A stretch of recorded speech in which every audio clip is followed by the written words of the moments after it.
I think we're live. Okay. Good evening, everyone, and welcome to the Boardroom.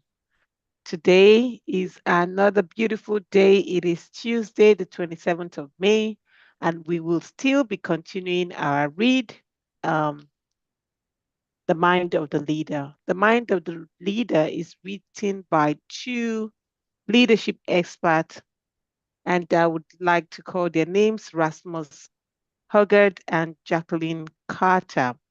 And the subtext of this book says, how to lead yourself, your people, and your organization for extraordinary results. This book is actually centered on the people-centric approach. The people-centric approach using the framework MSC, which is mindfulness, selflessness, and compassion. We've been unpacking this book for the past 2 weeks. And today I'd like to call on my friend, Pharmacist Nenlap Bello. She is joining us from Abuja. She'll be walking us through chapter 9, which says the compassionate leadership. Nenlap, over to you. And thank you for joining us again. Before I call you forward, I'd like to welcome our founder who has surprised us. For those of you joining on YouTube, we are as surprised as you are. We got no notice. The doctor himself, the octopus, Sam Obafemi, you're welcome to the Boardroom. We're so glad to see you. It's an honor. We know you have a very busy schedule and you've been traveling through Africa to be able to share your wealth of knowledge. And I hope that everybody you've come across has been impacted with the octopus effect. You're welcome. Today is going to be another brilliant day, not just from our speaker, but also because we have all the Boardroom members. I can see Dr. Morayo seated in our room, which is not often very common. Dr. Morayo, you're welcome. Engineer Kenneth, you're also welcome to the Boardroom. And Bolu, you're welcome. And of course, our technical support, David, good to have you in the room. Pharmacist Nenlap, over to you for the compassionate leader. Okay, thank you, Princess. Good evening, everyone. I'm delighted to be here once again. Even though I'm quite surprised to see Coach Sam, but I'm glad he's here, and you're welcome, Coach Sam. I actually did not know I was supposed to do this presentation today. And then when I was told, I started reading the chapter, and there's actually a lot to unpack in this chapter. But I am hoping that this presentation brings out the main points which the author tries to talk about in this chapter. And at the end of it, I hope we can have an interactive session so we can share our own ideas and our own understanding on this chapter. So chapter 9 of The Mind of the Leader, it talks about compassion. And it says compassion is the heart of leadership. So this chapter actually focuses on the concept of compassionate leadership. And it emphasizes that effective leadership is not only about achieving results, but it also tries to create an environment where the employees or the workers and individuals all feel valued and supported. And that creates safety and trust, leading to loyalty amongst employees and the individuals in an organization. So David, next slide, please. So this is an overview of the chapter. We're going to talk about compassion and how compassion is essential for leadership. We'll look at how power erodes empathy and how compassion restores it. And then we're also going to go scientific. This chapter blends neuroscience, case studies, and also leader insights. David, next slide, please. So the key points here, I looked at some of the key points in each section in the chapter. And the first one I saw is that, let's go back, please. Power reduces empathy by impairing mirror neurons. Then there's also a quote: power dismantles our ability to see and understand others' emotions and perspectives. This is according to a study done by Sukhvinder Obhi of McMaster University. So next slide, please.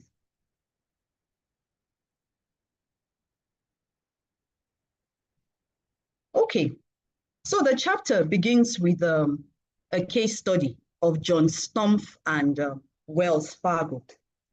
Now, John Stumpf was the CEO of a company called Wells Fargo, and he was facing Congress because of a massive scandal.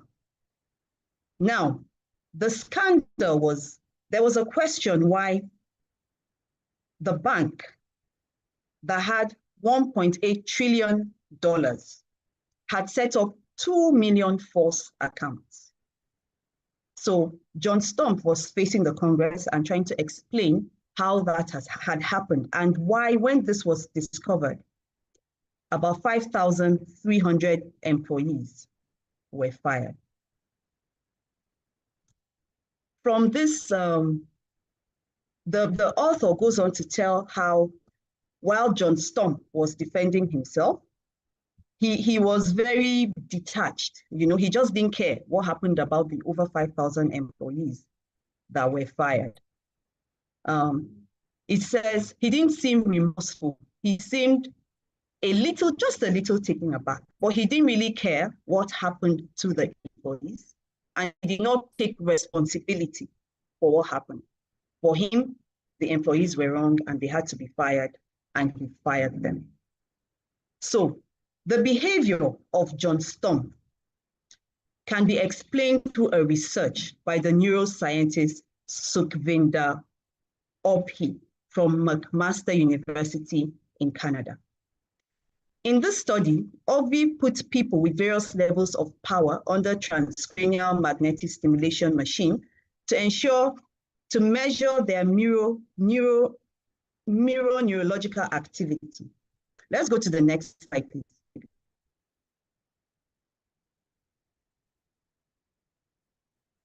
So he measured the neurological activity in their brain, and he was trying to understand, you know, what could have happened that John Stumpf, I mean, he felt nothing. He was detached. He was insensitive to what was happening to over 5,000 people. And of course, you fire 5,000 people, there are many other people, you know, that are affected. There's a ripple effect. They have families, they have people depending on them. So he wanted to understand why, you know, John Stumpf was detached and insensitive to what had happened. And from his study, I'm reading from the book now, from page 164, he found that power impairs our neurological activity. So in simple words, power dismantles our ability to see and understand others' emotions and perspectives. Well, I would like to say, I think that is what happens in Nigeria today. You know, get into positions of power and then you begin to wonder what happened to this person. What really happened is power, and then there was a science behind it that affected their ability to feel what others feel. So he also says that anecdotes abound about the worker on the shop floor whose boss seems oblivious to his existence, or the junior sales associate whose regional manager never remembers her name and seems to look straight through her in meetings.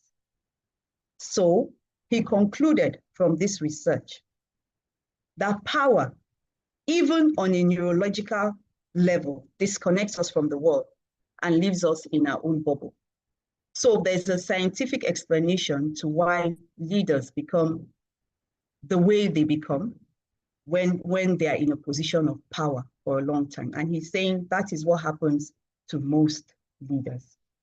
So another study by David Owen led him to say power can lead to a personality disorder, which is this detachment, this aloofness, not being sensitive to other people's feelings. And he talked about some of the symptoms, which are arrogance, insensitivity, and detachment. So he says a disorder of the possession of power held for a period of years.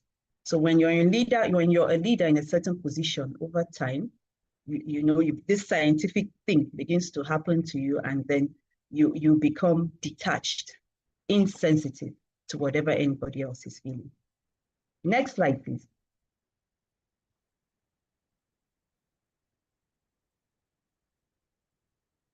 So there was an interview. Certain CEOs were interviewed to understand what they felt about being in positions of power with regard to their employees or other people working with them. So a certain CEO of a global brand, he admitted emotional detachment. He says over time, he just did not care how the employees felt, how they were faring, whatever. He became detached. So it's just an example of what happens when a leader is in power for quite a period of time. And he said he began to lack empathy. He just did what he felt he was meant to do in a matter of fact fashion, and then he just got it done without caring. So the author says, empathy used to be a dominant trait. Now it's simply not part of my behavior. And that's what the CEO has reported. And it says, it is usually a common unconscious pattern amongst CEOs, amongst leaders. They do not even know that this change is taking place within them until they become that person. Next slide, please.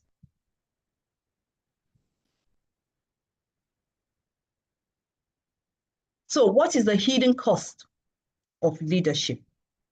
This is a fact. Leaders disconnect from staff, peers, and family over time.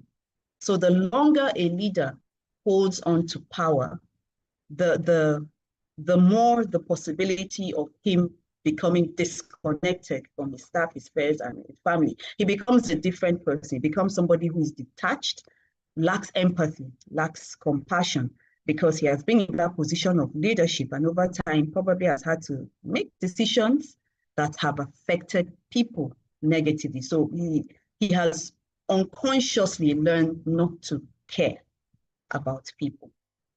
So next slide, please.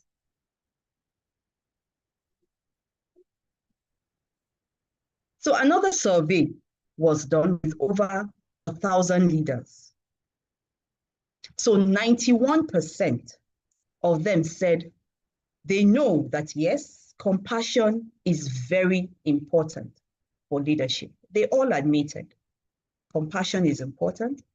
However, 80% of them said they would like to enhance their compassion, but they just do not know how. They don't know how to do it. So it's glaring. It's glaring that compassion is a hugely overlooked skill in leadership training. So it's something we really need to think about and include in our leadership training. It's compassion, because leaders become that person that lacks compassion over time. So it's important we include it in our training. They want to be compassionate, but they just don't know how to. Next slide, please.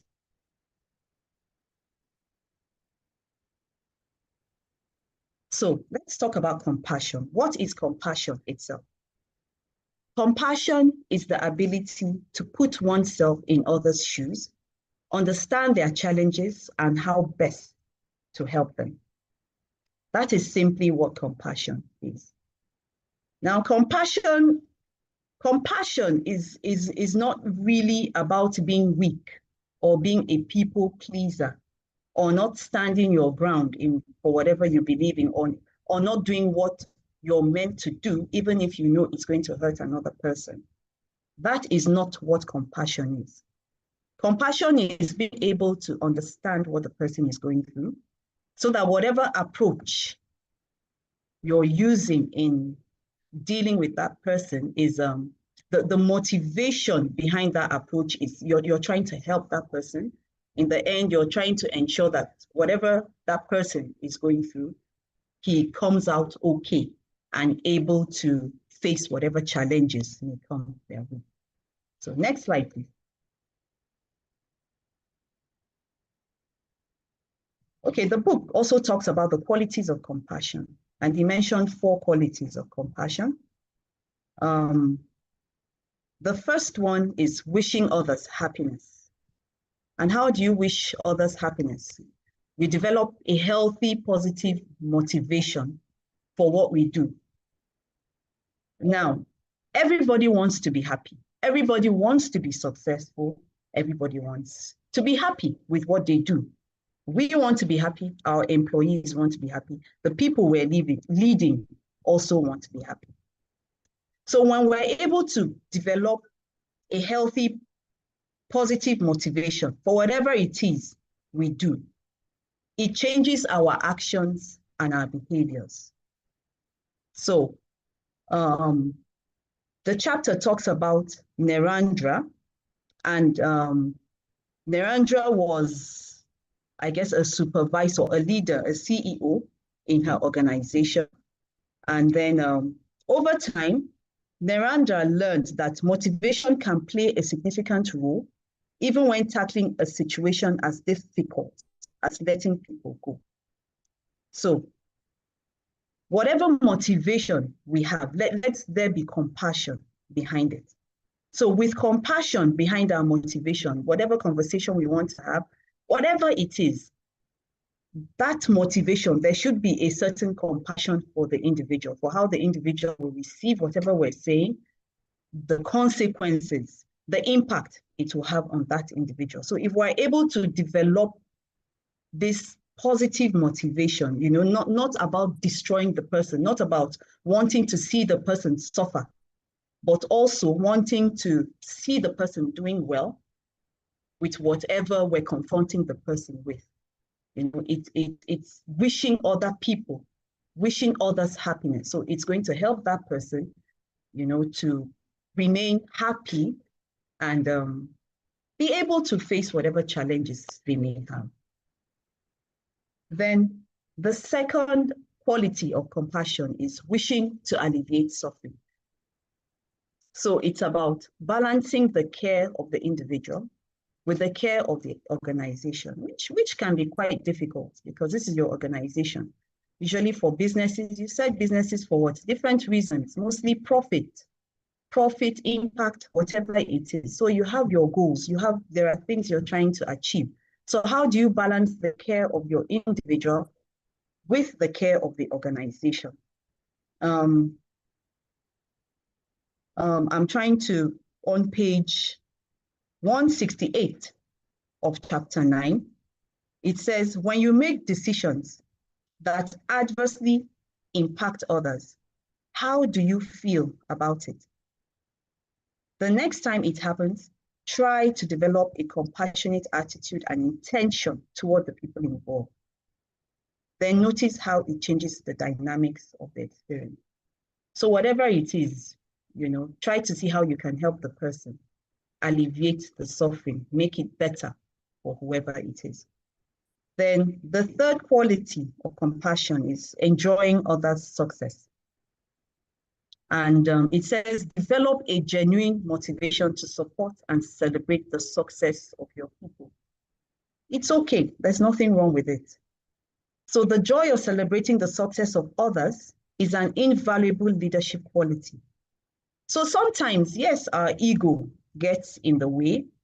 You know, we feel, well, why should we celebrate another person?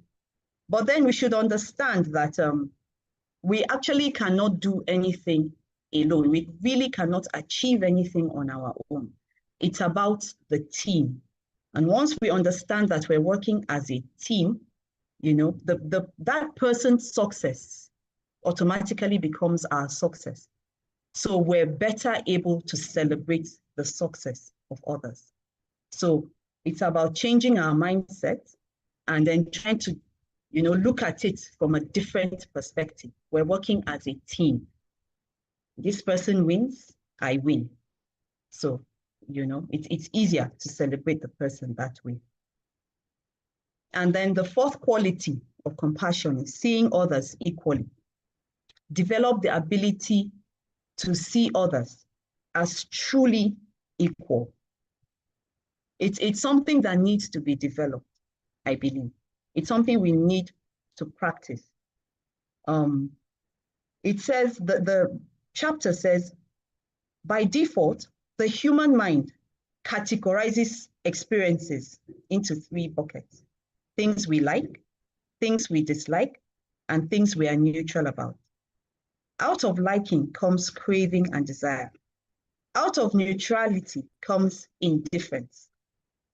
Out of disliking comes aversion and rejection. So seeing others equally dismantles this entire categorization scheme and allows us to make more objective and reasoned choices. So see others as you see yourself. I think that's basically equally. They're not on a lower, they may be in a lower cadre, but they are human like you, and they have something to bring to the table just like you do. So as much as possible, it's something we need to work on and develop, and it helps us develop compassion. Can you give me a second, please? There's someone at the door. I need to see who it is.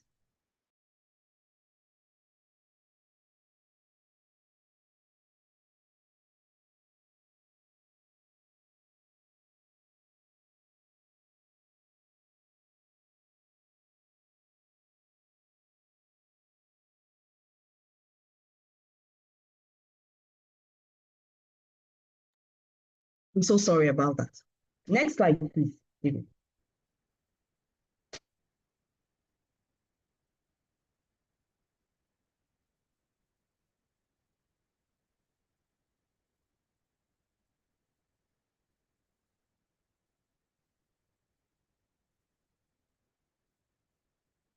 Okay. So the author gives us this matrix. It's called the Compassion Leadership Matrix. This is an abridged version I was able to get from the internet. So there are 4 sections in this matrix. There's the upper section and the lower section. Now the upper section, which we call compassion section, and then the lower section, the lower part is the indifference part. And then to the left of the diagram, you have ignorance, and then to the right, you have wisdom. Now, compassion, you have 2 sections. To the right, the upper right segment, you have, in the book, it says naive. You know, this is when the leader is too caring. He is too caring, so caring that he doesn't get anything done. You know, everything goes. So he shows so much empathy. So it's actually a barrier to action. When you show too much empathy, you really can't do anything. You're so sorry for the way that this person is feeling. It's good to have empathy, but then when it prevents you from doing what you're supposed to do, it becomes a problem. So this is not the kind of empathy we're talking about. And we say this kind of leader is ignorant. You know, we would not say that that is a wise, compassionate leader. Now, the lower left segment, we have in the book, it says incompetent. This leader is incompetent, ineffective, indifferent, lacking interest. He just doesn't care at all, you know, about the employees. Doesn't care. Whatever happens with them, it's just about work, work, work. So in the end, It creates discontent, it creates ill feeling amongst individuals, amongst employees. And in the end, there is no loyalty to this leader or the organization. And then the things don't move as they should. Now, to the right of the matrix, we have wisdom. And then the upper right segment, we have wise compassion. In the book, it says benevolent. And this is the kind of leader we're looking for. A leader who has wisdom and compassion. So with wise compassion, the leader is able to get through tough times and help the individuals or employees get through tough times in a human way and still able to move forward to do what should be done. So that is the kind of leader we should strive to be, a wise, compassionate leader. The lower right quadrant, we have the manipulative leader. Here it says uncaring execution. This kind of leader, the leader is very manipulative. He only cares about results, pretends to care, but in the end, it's just about the results. And this may work short term, but in the long term, people begin to understand who this kind of person is. He's selfish. He doesn't really care about you. He just cares about what you need to, cares about you only when the work needs to get done. So this kind of leader is the manipulative kind of leader. So the ideal kind of leader that we should aim to become is the wise and compassionate leader, full of wisdom and compassion. Yes. So next slide, please, David.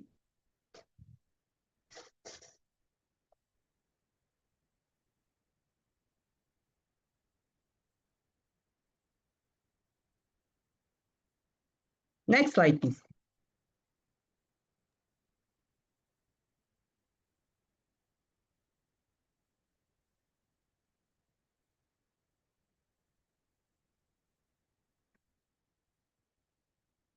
Next slide, please, David. Is there a hitch? Hello, David. Next slide.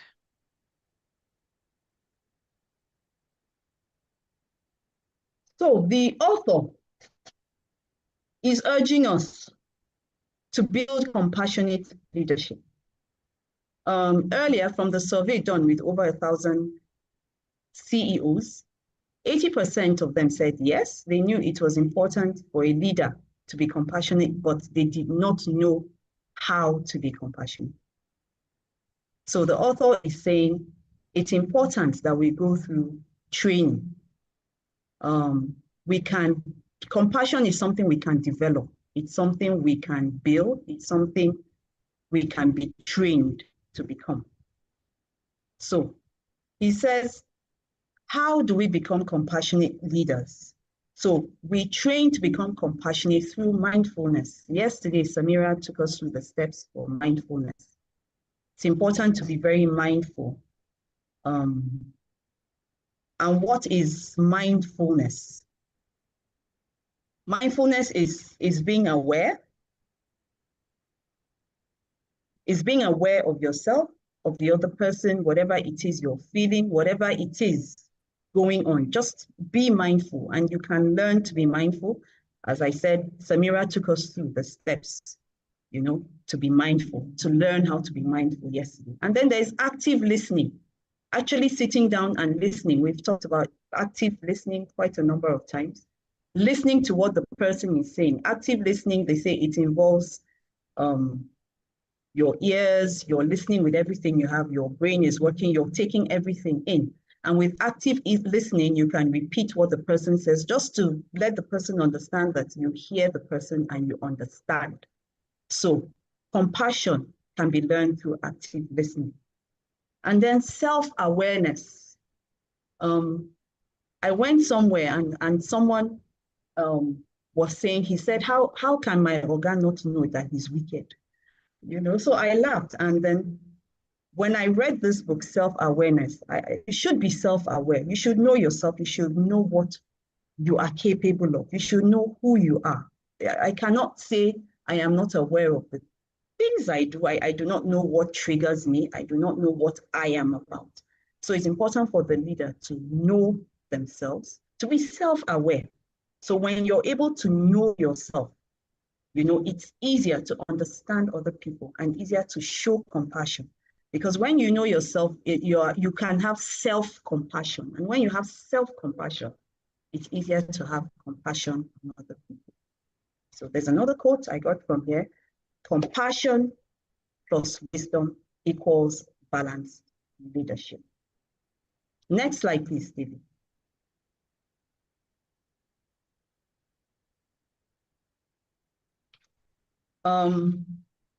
Yes, final takeaways. So from all the research that has been done, even the scientific research on why leaders or CEOs, leaders generally they begin to lack empathy over time, we have seen that power can corrupt empathy.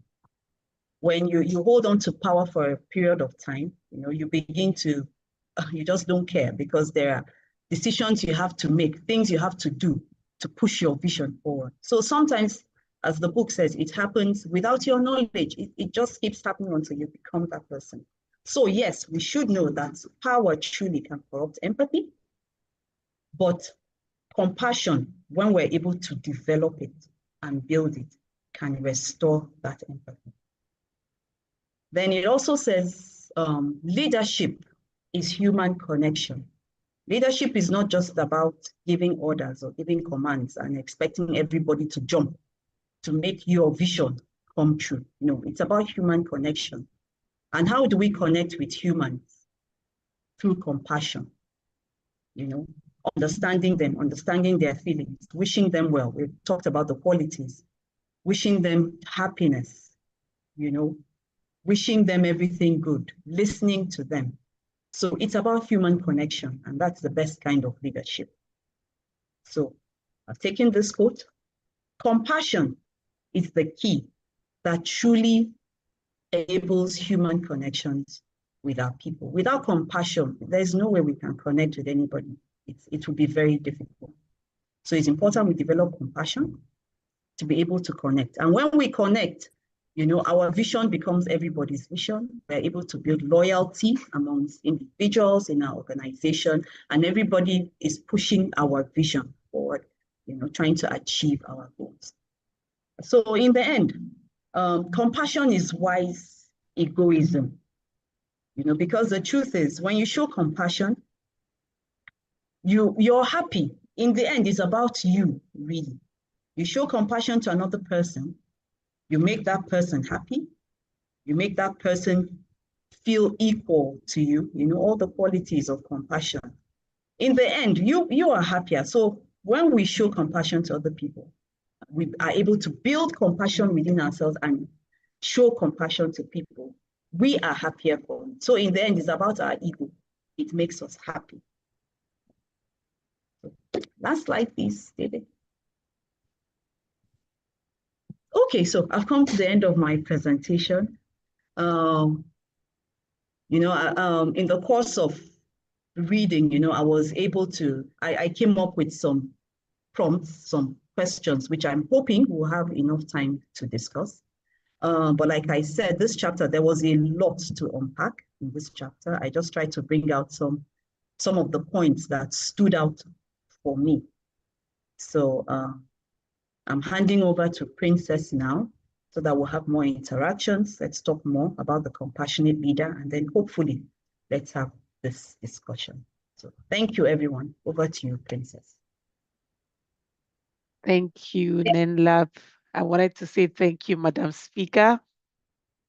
That was a very beautiful, insightful, very concise presentation that you have done within a short period of time. I know you are the smart one. You like to keep your presentation to the tail end, and you have just delivered another wonderful presentation with lovely slides. It's a good thing Saulu Watoyin is here. Yeah. He prompted you to use all the all the graphics. But anyway, I think he's going to free you this particular presentation because for me, I think I love the undertone, the color. Speaking of compassion, it's very important you choose the right color for the presentation, and you were able to do a lot of homework. You were really able to unpack this particular uh, chapter 9 in a way that we could understand it and frame it. Um, we have a tradition for those of you who are joining us for the very first time, and those of you on the YouTube channel. We always give honest feedback, and we also always give flowers to our presenters. So, for those in the boardroom, please give flowers. And to Dr. Sam, we started giving dollars. We give money now to our presenters. Those who excel, we give them dollars. And you can go to the bank and withdraw the dollars, depending on who has given you the dollars. Yeah. So we have some, I can see Bolu on the Let's go there, chat. boss. Correct. Yes. I can see Dr. Morayo has sent you some flowers. Busoya has sent you some flowers. Very, very beautiful presentation. And I have some, while you were talking, I jotted down a couple of questions. And please, if you can, just share your slide. For those who are going to take some of the questions that you listed, please, for the purpose of the boardroom, you are supposed to anonymize your data. I've had feedback from our legal department that sometimes you give example too close to home and we can trace the individual that you have mentioned in your presentation. Please be mindful, no calling of names, no, if you say somebody is next to me, anybody who knows me now, the person lives in my streets, they know that is my neighbor. If I say my neighbor, that's it. Then you know whether it's left or right or in front of me.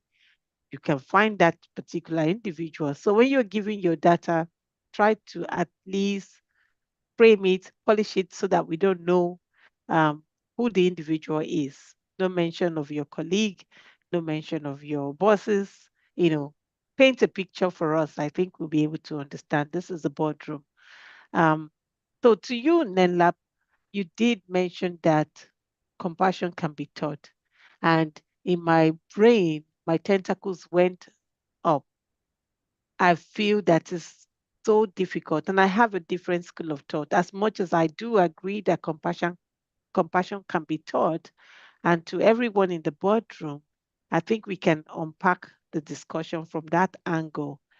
Until you wear an individual's shoes, meaning you may have gone through an experience, it's so difficult to teach compassion. Dr. Sam Obafemi, you're in the house and you've been a scholar, a mentor, a coach.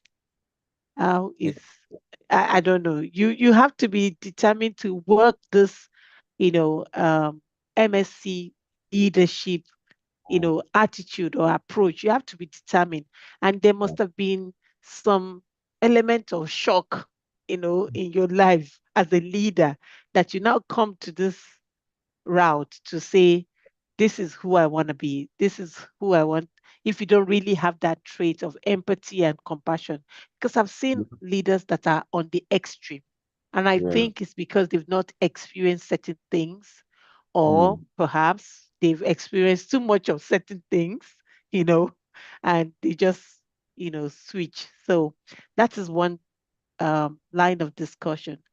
And the second topic I want to bring out is the fact that when you are a leader, power disconnects you from the world, your family, and puts you in a bubble. I don't know also because I can't swallow that pill. I think it's for those who really want to be desensitized. I think it's also, it could be out of the pressure of the role and the responsibility.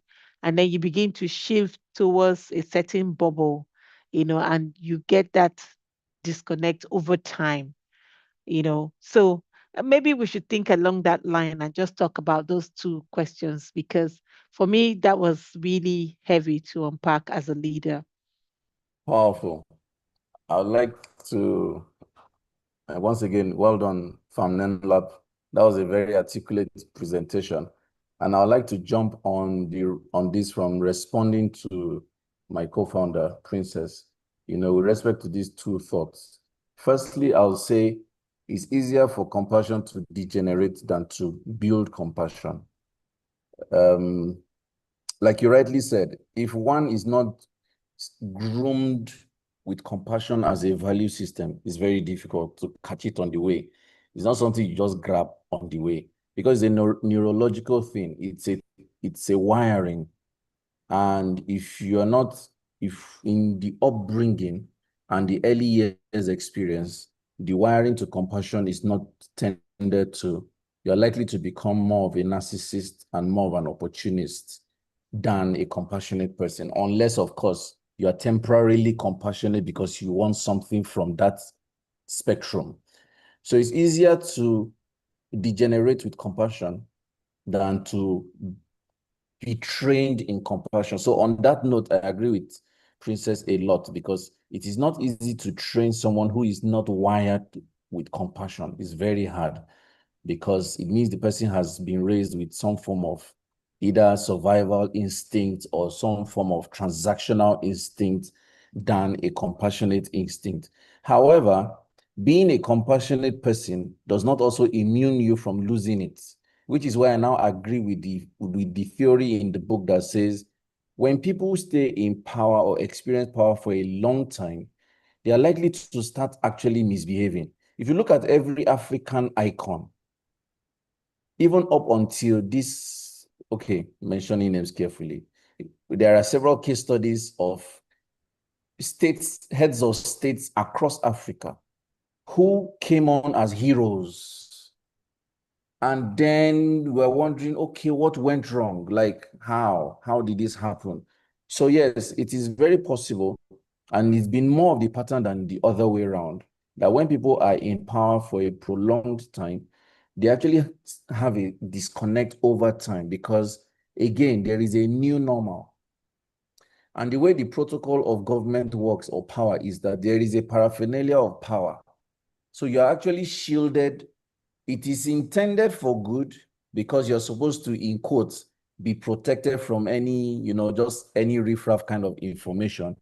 But it translates to not actually being able to connect with the real issues the people you thought you were leading, are going through. So I remember that one of the things that Pharm Nenlap said in her presentation, I was taking some notes, and let me quickly pick up one statement I liked that she said. He said, there was an erosion of neurons conversation in her presentation because as people begin to stay long in corridors of power, neurologically there is a degeneration of compassion. So for compassion to be sustained, especially if one has been raised with compassion, you need to be able to stay connected to your roots a lot, which is why if you look at the trajectory of people like Nelson Mandela, he was constantly connected to his roots. If you look at trajectory of people who assumed power where they wielded a lot of power, still they had the human heart at the center of their behavior. If you trace it, there is a lot of family, there's a root of family that governs their behavior a lot more. So that's my take on that. It's just to conclude, it is very hard to train people in compassion. If they're not raised that way, it's very tough. But it's easier to lose compassion, the trait of compassion, than to train in the trait of compassion. And yes, it is very easy for people to disconnect from their compassionate traits where they've stayed in power for too long because their brain just rewires. The brain rewires and then refires to still rewire. That's the way the brain works. So what we do repeatedly, we become. And that's why it's a very sensitive outcome. Thank you. Oh, thank you very much, Dr. Sam, for that very insightful masterclass. delivery. You see, that's why we miss you in the boardroom. You need to come into the boardroom more often so that we can be Yeah. getting a bit of you, man. So I like to welcome Lady Evosa. I can see Miriam Kadiri is in the boardroom, and also my main facilitator, Oluwatoyin Ayedu, is in the boardroom. I can also see Lady B from Dubai also in the boardroom. You're welcome. You're welcome to the boardroom. So Oluwatoyin, over to you. I think I should hand over the mantle, right?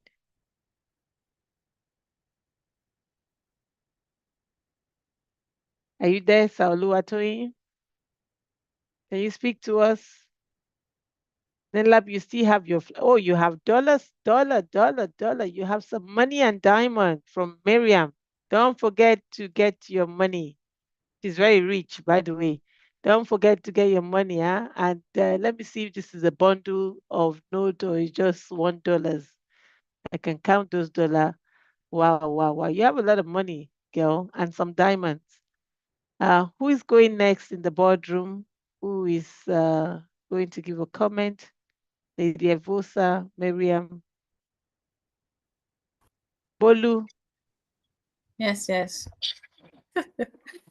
Good evening, everyone. Good evening. Good evening, Sam. Good to have you here. This is my first time of having you in the boardroom. Good evening, sir. Good evening, my sister. Well done. Thank you, sir. So well done, sis, for that beautiful presentation. I love your slide.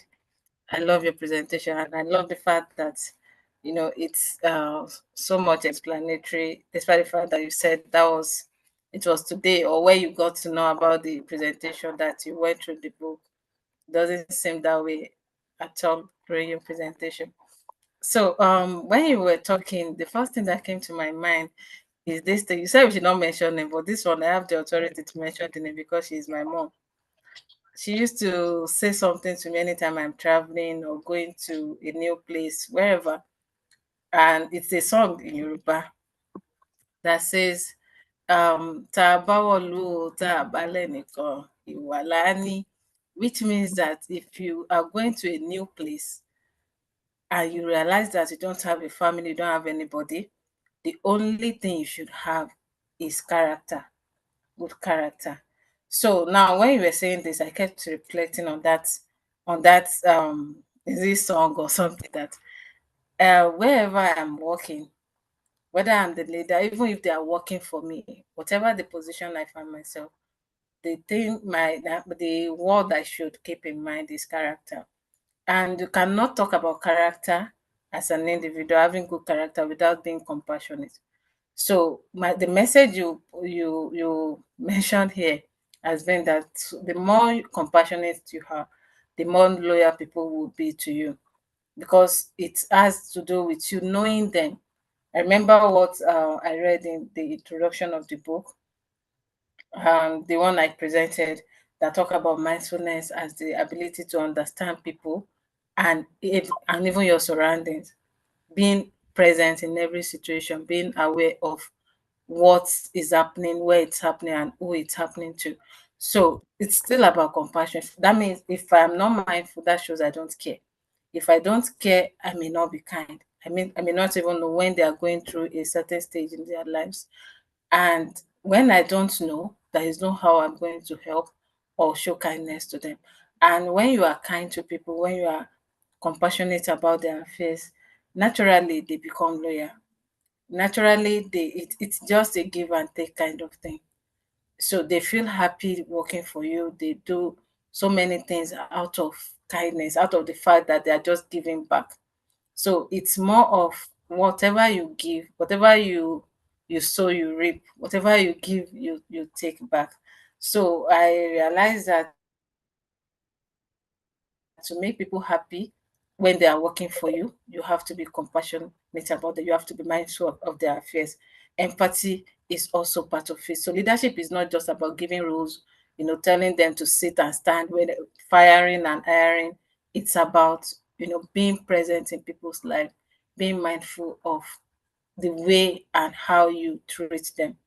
So that's all I want to say. And I must say, I picked from I picked a lot of lessons from this, and it takes me back home to reflect on what life really means.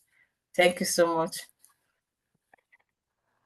Thank you, Coach Bolu. That was well said. Even while you were talking, I was trying to revisit that song, but you see, my Yoruba failed me today. But I'm dancing, and I'm singing it in your mother's, voice and dancing to it. Thank you very much.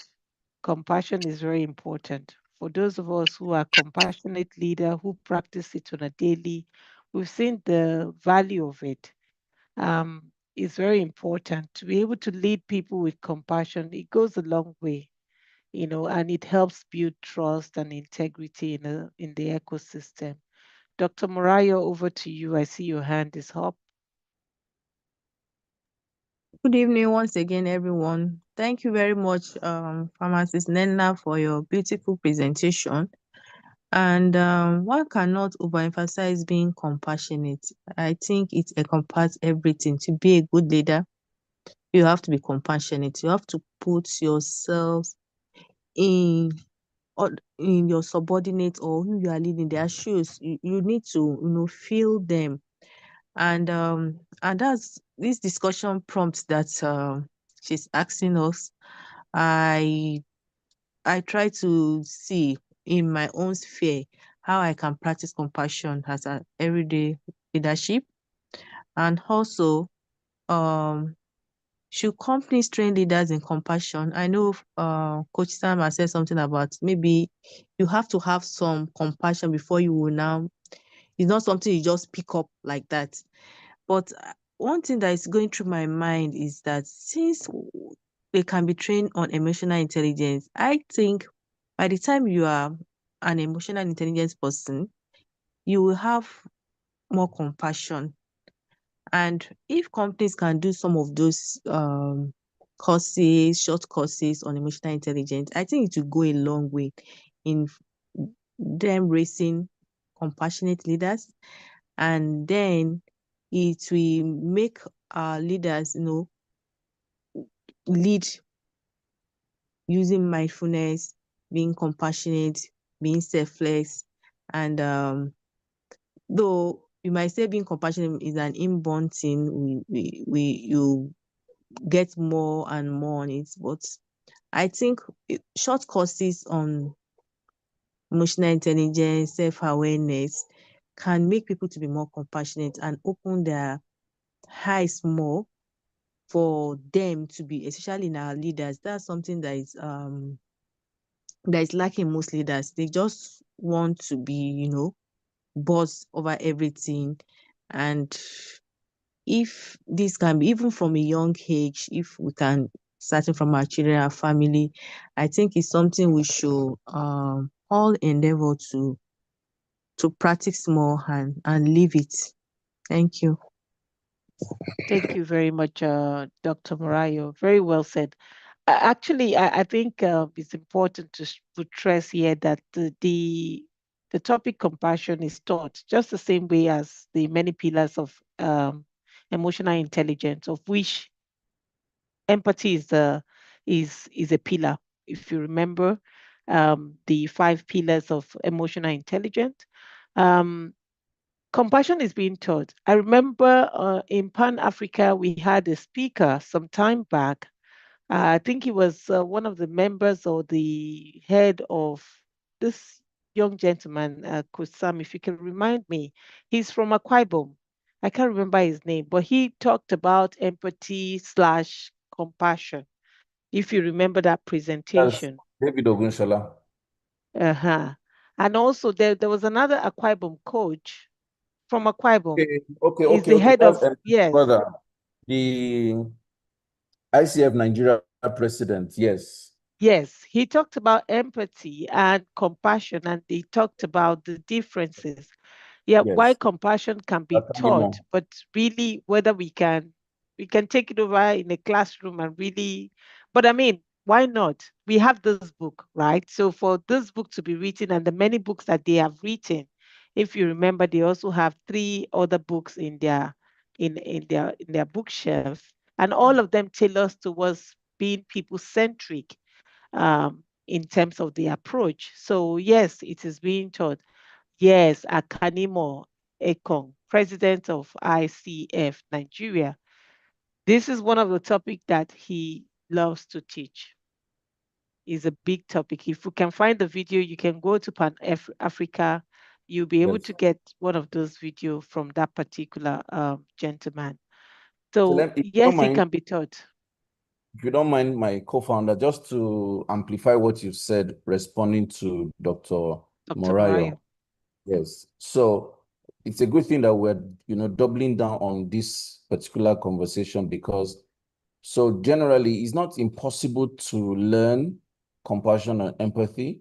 The emphasis is that it is tougher to adopt it as an adult. And that's why it's important that we constantly remember to catch them young, because the earlier our children understand the language of compassion and empathy, it's easier to just operate in that space. The longer it takes for a person to understand what empathy and compassion is, the tougher it is. And just like Dr. Morayo said, we've done tons and tons of trainings on emotional intelligence. We even do certifications.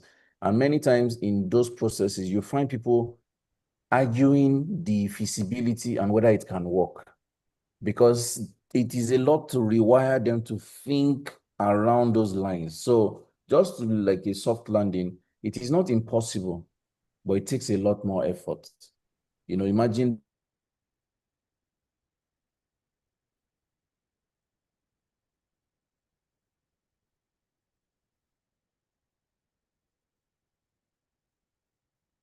There's a glitch from my end. I don't know if it's happening to everyone in the boardroom. trying Thank to you. bend and Okay. You're back. We had a short break. I noticed We it couldn't went. hear you. Yes. I hope you got the meat of it though. We do. We got the meat of it. Yes. Compassion can be taught. And then Lap, you want to say a thing or two? Yes, thank you so much, Dr. Sam, for reiterating on the importance of teaching our children compassion, so it becomes a part of them as they grow. From what I understand about empathy and compassion, in as much as I agree with you that it's harder, I think it's harder to build empathy in adults, but it's easier to teach compassion, because compassion is the action, right? And for those that are able to, you may be empathetic, but well, that's, you just feel for the person. Yeah. But then what do you do about it? It's the action. I mean, that is the compassion. So yes, the leader. Now, my thought process, what I'm thinking now is, compassion is about the environment, is about the action. So it's about modeling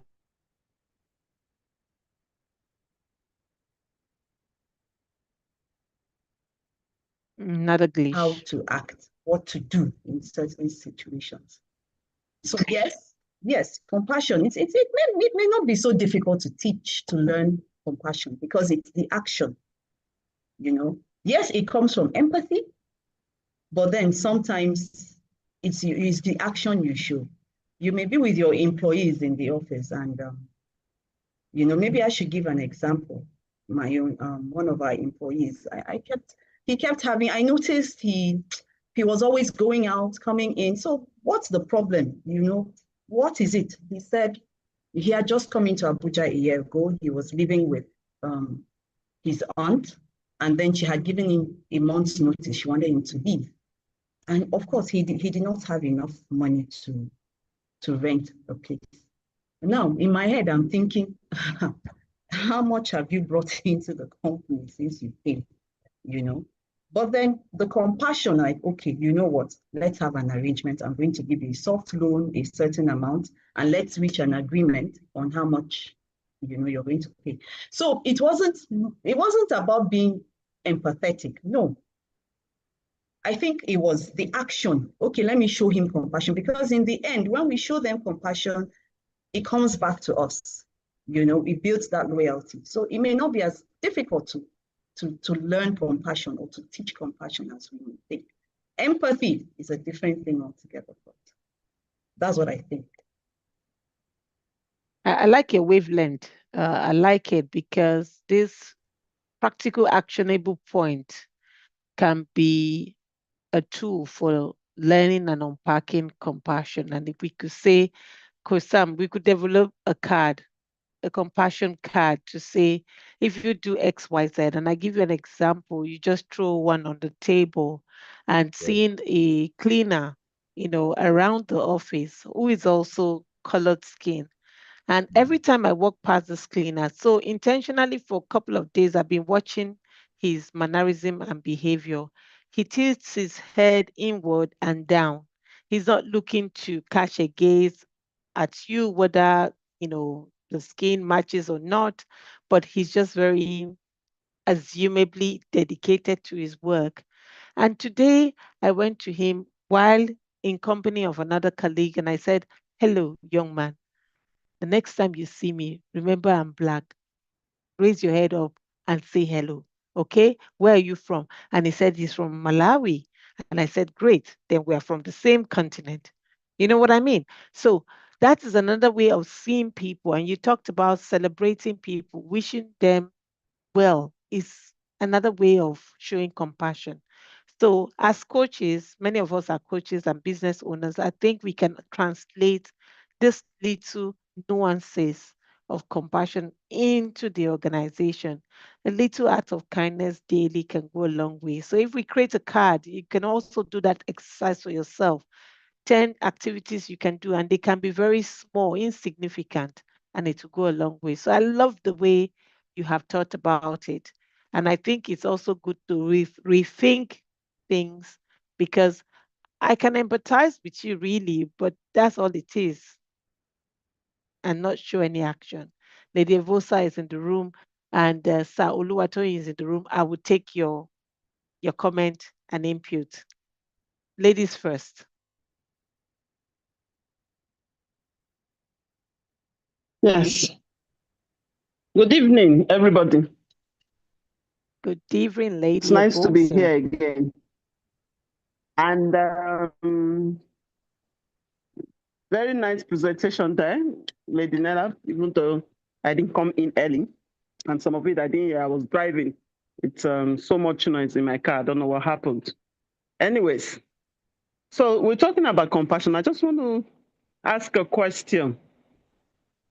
While we're talking about this compassion, empathy, and all of that. Nice topic. Nice attributes to have as a leader. I know what it has done for me. Thanks to all the coaches from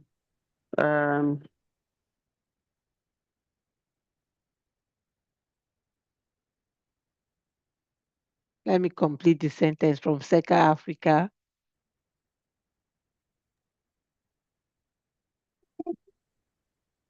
We lost her there.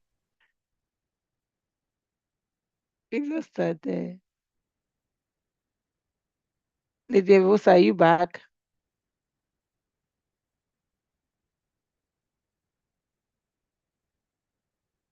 Lady Evosa, yeah, we lost you. Yeah, I noticed that. And I was talking, I wasn't even looking at it. All right, so very quick one. In a country like ours, I just came from Kigali and I was talking with a friend of mine, in fact, a colleague today. And I was telling him how their president has been selfless. Mind you, it's been the fourth, I think this is the fourth, I'm not so sure. It's fourth tenure. That means he has stayed long. And the things they say about him in his country is selfless as well. So we got talking, and can you hear me? Yes, we can. Okay. All right. So, but I was telling the person, I was telling my colleague that it's a nice place and all of that. So he was trying to get the details. I was like, okay, there's institutions and all of that and what's now, it's peaceful, there's sanity, and it's clean. He said, oh, anyone that comes to Abuja will feel the same way. I said, no. The same mentality, human mentality that we have here is the same thing we have in the village. So if not worse. So it made me to understand, which I am now trying to think about, that our population, our ethnicity and diversity is an issue. Because initially I was saying, no, it's not that population. The population is quite small. I say it's not that population, it's the leadership, it's the leader. The style of leadership the man has, because the tour guide that took us around, like a tour guide actually, said the man comes, he can come to the village and ask why, if there's a problem, if he gets there before the leader of that place handles it, he will ask them why. Why did you need me to come in here before you were able to handle it? Or why do I need to come here if you're around? Now, I want to throw the thing back to the house. Could it really be the population that and our diverse, what's it called, ethnic group that could be the issue? I just said, not shaking the table, just being curious. The table is broken already. The table is broken. You broke the table. Before we try to fix the table, we'll Princess, go to Oluwatoyin. just You have broke something the else. table already. There's no point. The table is broken, Lady Evusa. Before we go into that, please, for the house of this table, let's go to Oluwatoyin. Oluwatoyin. Looks like I'm here. We'll come back to that question. Can you hear me? We can hear you, sir. Okay. Sorry, I can't put on my camera. It doesn't even matter because we are almost done with the meeting. So I really enjoyed this session. Basically, it's pharmacist Nenlap, the real pharmacist. So we don't expect any less. She's smiling. In the words of Lady Bosoye the other day, that she was waiting to see if I was going to criticize anything about the next presentation. So let me play small advocate. I don't want to say devil's advocate now, but let me play the people's advocate and say Lady Nenlap was 101% score.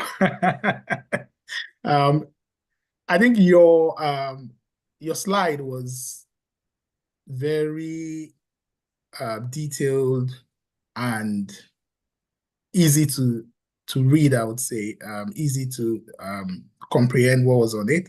The difference between Lady Coach Samira's slide and your slide for today, yours was actually not visual as well, which means we didn't have all of the different things to make us graphics to make us stimulate medulla oblongata or oblongata, how do you pronounce it, like I said yesterday. But at the same time, because of the way the sort of color choices that you used, I mean, they were quite, for instance, the slide was white and you had a black font on it, and you had that green that made it very calming at the very top. And it wasn't that busy. The slide wasn't that busy. It didn't have too many words on one page.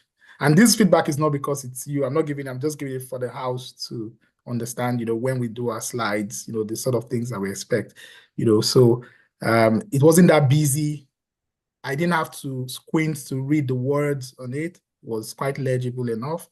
So that's why I said you got 101%, even though we didn't have the graphics on it.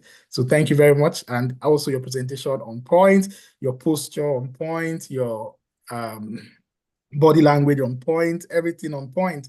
The real pharmacist Nenlap. Okay, and I think the reason why I'm a bit silent today, just kidding anyways, before we say it, because you can't have two elephants in the house.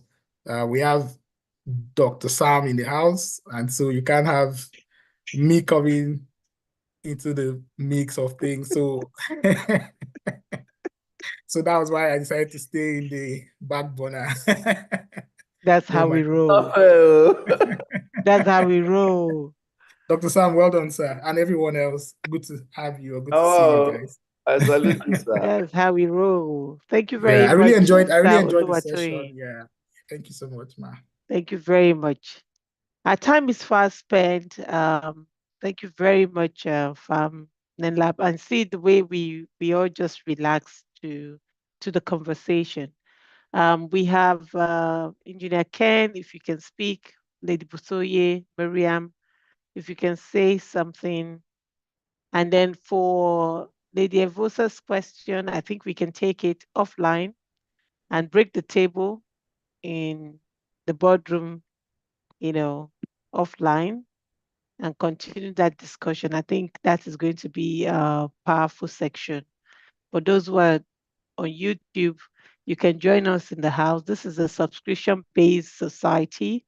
You can always go to our website, www.businessreadersglobal.com, and you get all the information on the website. And then you can join us. You will be automatically redirected once you make your payment into our WhatsApp group. So, Engineer Ken, your mic is on. You'd like to say something? Good evening. A good topic, compassion. Pharmacist Nenlap, a good presentation as Oluwatoyin just said. You did a nice job. The color, that green, the lemon green is coming. It's compassionate also, if I might say that. So as Coach Obafemi said, it's easier to lose compassion than to get it, on a serious note. And I will argue that to be compassionate is an innate thing. You learn it right from when you are born, from seeing your parents and the people you grow around with.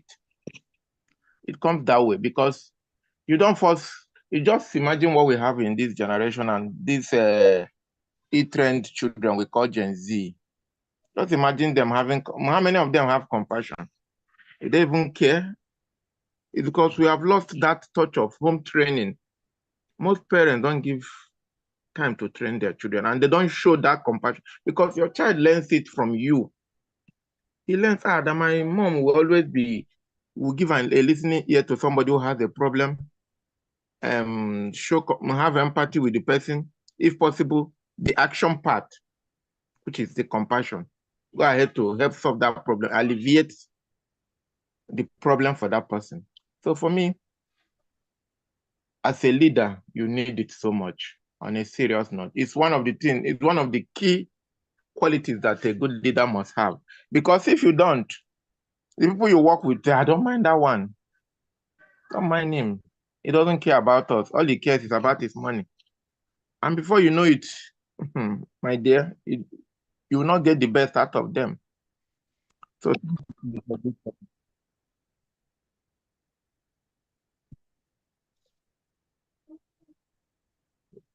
So thank you. Thank you very much, Engineer Ken, for that input. Lady Busoye, any comment? Lady B, we always like to hear from everyone. Their rich wealth of knowledge, their inputs, comment, feedback, accolade. In the absence of any speaker in the house contributing, I'd like to thank everyone for joining us tonight and to hand over the mic to the speaker for her last thought and summaries.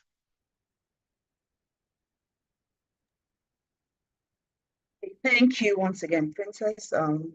First of all, I'd like to thank all of you for your flowers, and thank you for all of your contributions. And honestly, I must confess, I was a bit nervous when I started.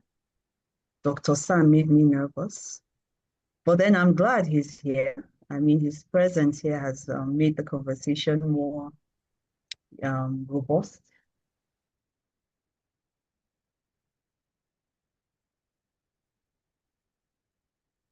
So thank you, everyone. Well, looking forward to another time here again tomorrow, same time. So I hope Coach Sam will be here once again. I don't know who's tomorrow's speaker, who's reviewing tomorrow.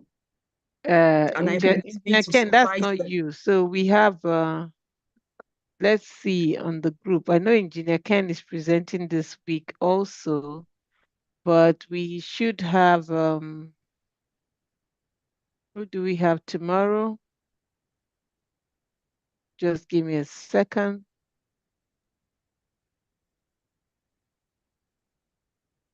Dr. Morayo. Dr. Morayo, you're here. Did you forget? No, I think she's not in the house. Dr. Morayo is presenting tomorrow and then followed by Engineer Ken. So we're looking forward to a very insightful discussion tomorrow. And of course, to my co-founder, Coach Sam, beautiful surprise. I hope you do this more often. Thank you for joining us tonight. It's been a wonderful section, very robust, very thought-provoking. We need this tweak, we need this light bulb moment every now and then. Yeah, so that we can pull ourselves off the routine route and come back to another level of vibration. So thank you very much for bringing your total self on board. I don't want to pray that you have more free time for us because that means everybody knows what that means. You won't have free time. There's no free time. You'll be making money. You're a global citizen. You make money. God bless you. Uh, God for those joining us on YouTube, thank you so much for joining us. And you will join us later, definitely, by watching the replay of this particular boardroom section.